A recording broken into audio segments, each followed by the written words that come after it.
नमस्ते। आज बात करते हैं एक ऐसे तत्व की जिसके आप कह सकते हैं दो चेहरे हैं, बिल्कुल अलग अलग। सोचिए, एक ही चीज से दुनिया की सबसे हार्ड, सबसे कठोर चीज भी बन रही है, और वही चीज इतनी सॉफ्ट है कि आपकी पेंसिल की नोक में है ना अजीब बात। एक तरफ हीरा, दूसरी तरफ ग्रेफाइट। और कमाल तो ये है कि दोनों बने हैं सिर्फ एक ही चीज से, कार्बन। तो चलिए इसी पहेली को सुलझाते हैं। तो फिर हमारी कहानी का हीरो कौन है?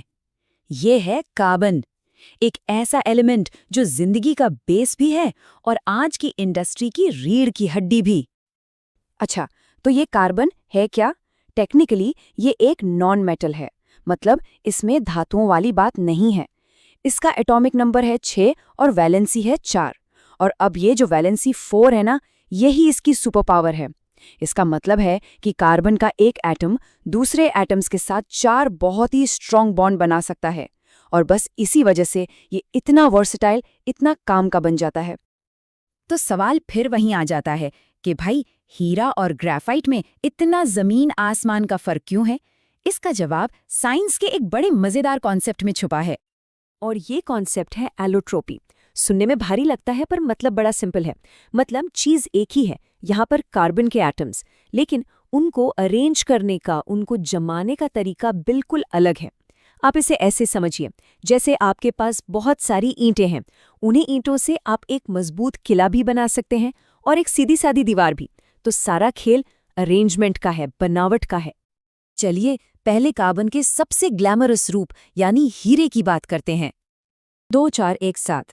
ये सिर्फ एक नंबर नहीं है, ये हीरे का रिफ्रैक्टिव इंडेक्स है, और यकीन मानिए ये बहुत बहुत ज्यादा है। इसी हाई नंबर की वजह से होता यह है कि जब रोशनी हीरे के अंदर जाती है तो वो स्लो हो जाती है, मुड़ जाती है और अंदर ही अंदर कई बार टकराकर बिखर जाती है। और इसी बिखराव से पैदा होती है वो शानदार चमक, वो फायर जो हीरे को इतना कीमती बनाती है। हीरे की प्रॉपर्टीज तो मतलब एक्सट्रीम हैं। ये सिर्फ हार्ड नहीं है, ये धरती पर मिलने वाला सबसे हार्ड नेचुरल सब्सटेंस है।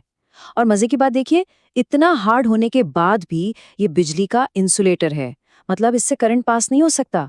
यही सब मिलकर इसे एक एक्स्ट्राऑर्डिनरी मटेरियल बनाते हैं। और इन्हीं एक्सट्रीम प्रॉपर्टीज की वजह से हीरे की वैल्यू सिर्फ गहनों में नहीं है, इंडस्ट्री में भी बहुत है। ये इतना हार्ड है कि इससे शीशे को मक्खन की तरह काटा जा सकता है। इसीलिए इसे ग्लास कटिंग में, टूल्स को शार्प करने में और इंडस्ट्रीज में सुपर स्ट्रॉन्ग डाई बनाने में इस्तेमाल किया जाता है। तो ये तो हुई हीरे की बात। अब सिक्के का दूसरा पहलू देखते हैं, कार्बन का दूसरा चेहरा, ग्रेफाइट, जो गुणों में हीरे का ठीक उल्टा है। 2.2 ये है ग्रेफाइट की स्पेसिफिक ग्रेविटी, हीरे से काफी कम। इसका सीधा सा मतलब है कि ये हल्का है, डेंसिटी कम है, और यहीं से इसकी सॉफ्ट और स्लिपरी नेचर की कहानी शुरू होती है। ग्रेफाइट की प्रॉपर्टीज तो जैसे हीरे की दुनिया को उल्टा कर देती हैं। ये सॉफ्ट है, स्लिपरी है, इतना कि इसकी लेयर्स कागज पर उतर आती हैं। और बस यही तो पेंसिल का सीक्रेट है। लेकिन सबसे बड़ा, सबसे हैरान करने वाला फर्क ये है, ग्रेफाइट बिजली का बहुत अच्छा कंडक्टर है, जबकि हीरा एक इंसुलेटर। सोचिए, एक ही एलिमेंट के दो रूप और इतना बड़ा फर्क।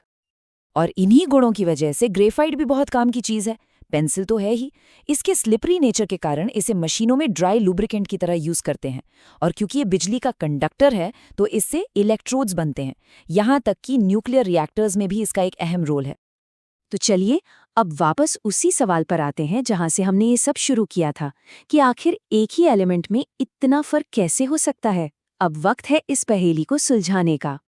और जवाब बस एक लाइन में है। फर्क एलिमेंट में नहीं, उसके आर्किटेक्चर में है, उसकी बनावट में है। ये टेबल देखिए, पूरी कहानी एक नज़र में साफ हो जाती है। हार्डनेस, कंडक्टिविटी, अपीयरेंस, सब कुछ एकदम अलग। और क्यों? वजह है सबसे नीचे लिखी चीज, स्ट्रक्चर। देखिए, हीरे में हर कार्बन एटम 4 दूसरे एटम से एक टाइट 3D नेटवर्क में जुड़ा होता है। इसे sp3 स्ट्रक्चर कहते हैं। पर ग्रेफाइट में क्या होता है? एटम्स फ्लैट लेयर्स में जुड़े होते हैं, और ये लेयर्स एक दूसरे पर बस हल्के से टिकी होती हैं। ये है sp2 स्ट्रक्चर। और इन्हीं कमजोर लेयर्स की वजह से ग्रेफाइट फिसलता है और सॉफ्ट होता है। तो इससे सीखने वाली सबसे बड़ी बात क्या है? वो ये कि नेचर में सिर्फ क्या से फर्क नहीं पड़ता, कैसे से भी पड़ता है। मतलब मटेरियल क्या है, शायद इससे भी ज्यादा जरूरी ये है कि उसे जोड़ा कैसे गया है। और ये बात हमें एक बहुत ही एक्साइटिंग सवाल पर लाकर छोड़ देती है। जरा सोचिए, अगर सिर्फ एटम्स का अरेंजमेंट बदलने से इतने अलग अलग गुण मिल सकते हैं, तो अगर हम इस अरेंजमेंट को कंट्रोल करना सीख जाएं, तो भविष्य में कार्बन से और क्या-क्या कमाल की चीजें बनाई जा सकती हैं। ये एक ऐसा सवाल है जो साइंस और टेक्नोलॉजी के लिए अनगिनत नए दरवाजे खोलता है।